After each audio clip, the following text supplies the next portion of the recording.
I think a lot of people were surprised when we first showed BioShock Infinite because it doesn't take place where the first game took place, which is Rapture, the city at the bottom of the ocean. BioShock Infinite takes place in 1912, and it's in a city in the sky called Columbia.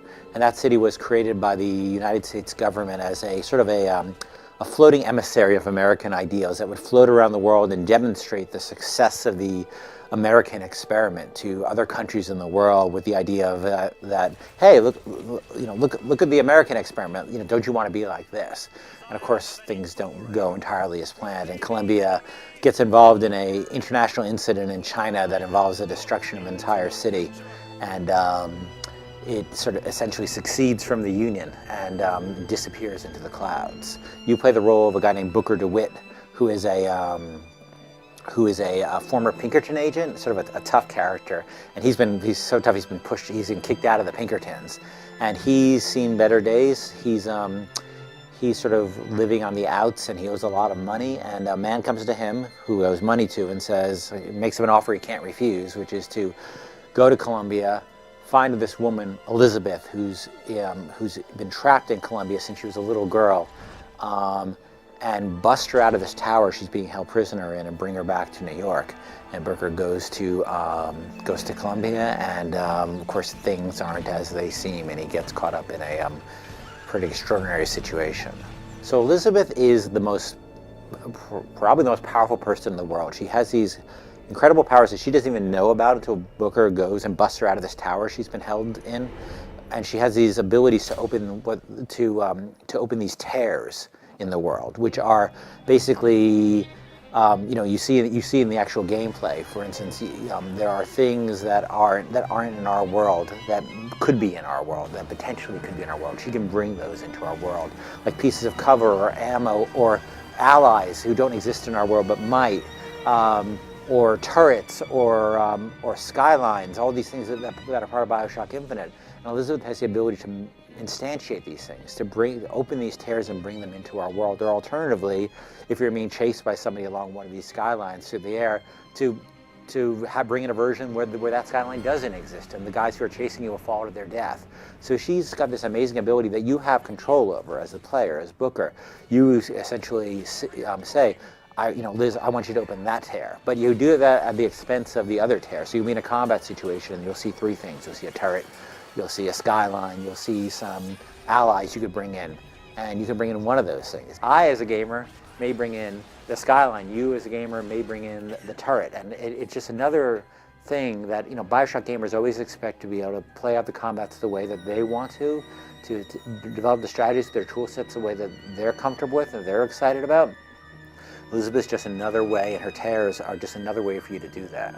In terms of how easy it is to use the skylines, all you're doing is you're looking at various other skylines, and you're hitting the bumper and jumping to them. And the jump, the path of the jump is auto-calculated for you based upon where you want to go. You're basically saying, I want to go there.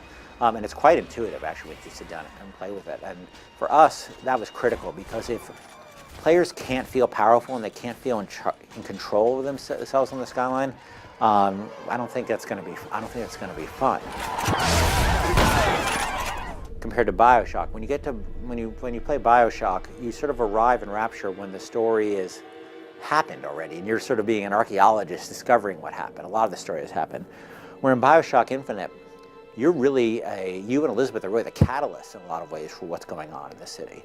I mean, the Vox Populi and the Founders, the two sort of factions that are central to the struggle of the city, they both are after the same thing. They're after Elizabeth. And so we wanted to have that story, that there's still people who are alive and still people with their wits about them in the world. That feeling of you encounter people and are these guys, what's going to set them off? Are they going to come after me? Should I go after them? How should I act in this situation? Because we're trained as shooter gamers. You see a dude, you shoot him. We have the same challenge in BioShock Infinite in terms of making the gamer, bring him back to a space where he is in his real life, of like, you see people, and even if they're a threat to you, do you really want to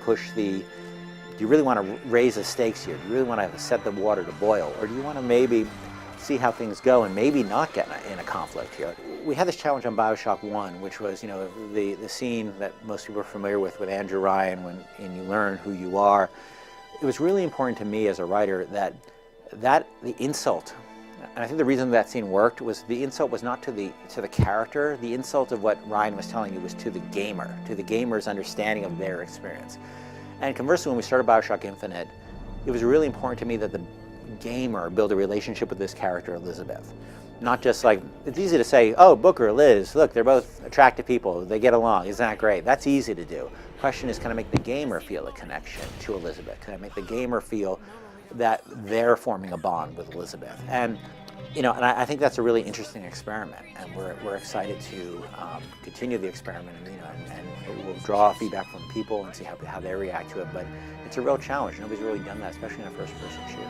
So that character, the big bird-like character, the 30-foot-tall pigeon, as you described him, he's called the Songbird. And he's a couple of things in the world. He's sort of the boogeyman of Columbia. So he's used to frighten people. But he's also Elizabeth's guardian, her jailer, and her only friend, her only companion. Obviously, they have a very interesting relationship. And there's a lot of ambiguity, a lot of strangeness that happens.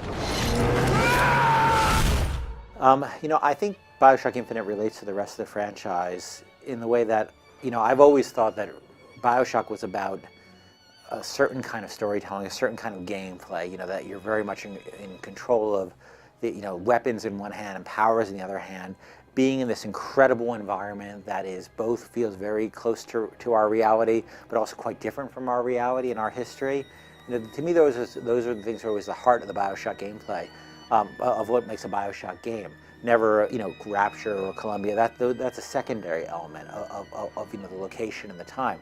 And I think what we're trying to demonstrate with BioShock Infinite is the breadth of the franchise. That it's about a bunch of ideas that can be expressed in a lot of different ways. And at first, I think we threw people for a bit of a loop, but I think people now are starting to understand the direction we're going in. BioShock Infinite is going to be out next year, and on PS3, PC, and Xbox 360.